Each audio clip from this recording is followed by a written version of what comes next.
नमस्कार। बेसिक शिक्षा academy YouTube channel में आप सभी सम्मानित शिक्षकों एवं शिक्षिकाओं का बहुत बहुत स्वागत है। दोस्तों, मानव संपदा पोर्टल में किस प्रकार से अपनी सर्विस डाटा को चेक करें, आइए जानते हैं। साथियों, बेसिक शिक्षा विभाग के शिक्षकों की सभी सूचनाएं जैसे उनका नाम, जन्मतिथि, किस स्कूल में है, पूरा सर्विस रिकॉर्ड आदि 30 जून तक मानव संपदा पोर्टल पर सही होना चाहिए। बेसिक शिक्षा निदेशक श्री सर्वेंद्र विक्रम बहादुर सिंह ने 15 जून को सभी बीएससी को भेजे पत्र में स्पष्ट किया है कि शिक्षकों की यह जिम्मेदारी है कि मानव संपदा पोर्टल पर अपना सेवा विवरण चेक कर लें और गूगल फॉर्म की मदद से कमियां दूर कर लें। भविष्य में शिक्षकों से संबंधित कई महत्वपूर्ण कार्य व सेवाएं पोर्टल से ही लागू किया जाना है। साथियों, मानव संपदा पोर्टल पर सर्विस हिस्ट्री टैब के अंतर्गत फाइनेंशियल डिटेल्स को अवश्य चेक करिए।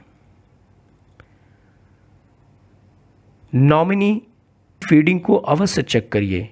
नॉमिनी के अकाउंट नंबर को अवश्य चेक करिए और यदि वो फीड नहीं है तो उसे अवश्य फीड कराइए। इसके साथ साथ बैकलॉग एंट्री ऑप्शन को भी जरूर चेक करिए तथा डॉक्यूमेंट में अपने डॉक्यूमेंट को अवश्य लोड करवाइए। साथियों, मानव संपदा पोर्टल पर अपने संपूर्ण डाटा को चेक करने के लिए गूगल में ehrms.upsdc.gov.in टाइप करके सर्च करिए। करते ही आपके सामने इस प्रकार की नई विंडो ओपन होती है। इस विंडो में ऊपर दाहिनी तरफ 3 डॉट पर क्लिक करिए। 3 डॉट पर क्लिक करते ही इस प्रकार की नई पॉपअप विंडो खुलती है जिसमें डेस्कटॉप साइट के सामने चेक बॉक्स पर क्लिक करिए। इस प्रकार से आपके मोबाइल में डेस्कटॉप रूप में मानव संपदा पोर्टल इस प्रकार से ओपन होता है। अब ehrms लॉगिन पर क्लिक करिए। करते ही नई विंडो इस प्रकार से ओपन होती है।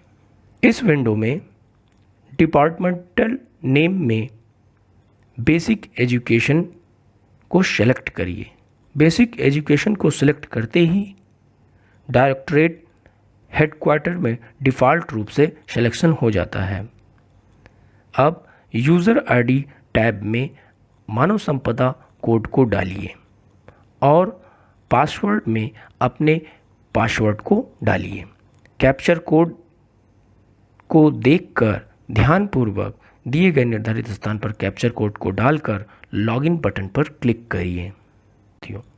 यदि आप मानव संपदा पोर्टल पर पहली बार लॉगिन कर रहे हैं तो आपका पासवर्ड क्या होगा? उदाहरण के लिए, यदि आपका नाम रमेश है और आपका जन्म 1/1/1990 को हुआ है तो आपका डिफ़ॉल्ट रूप से पासवर्ड RAM 1990 होगा। इस प्रकार से लॉगिन आपके सामने विंडो ओपन होती है जिसमें बहुत सारे टैब होते हैं। सर्विस टैब पर क्लिक करिए। सर्विस टैब पर क्लिक करते ही view service book tab open होता है। अब व्यू सर्विस बुक टैब पर क्लिक करिए। इस प्रकार से आपके सामने एक नई विंडो ओपन होती है जिसमें डिफ़ॉल्ट रूप से आपका ehrms कोड दिखाई पड़ता है। इसके सामने व्यू सर्विस बुक टैब पर क्लिक करते ही आपके सामने पूरा सर्विस रिकॉर्ड आपके मोबाइल पर स्पष्ट रूप से दिखाई पड़ता है जिसे आप डाउनलोड भी कर सकते हैं। इस प्रकार से मानव संपदा पोर्टल पर अपने संपूर्ण डाटा को चेक करने के पश्चात यदि उसमें कोई त्रुटि होती है तो उसे कार्यालय से संपर्क कर सही करवा लीजिए। बेसिक शिक्षा एकेडमी यूट्यूब चैनल की ओर से आप सभी शिक्षकों को बहुत बहुत धन्यवाद।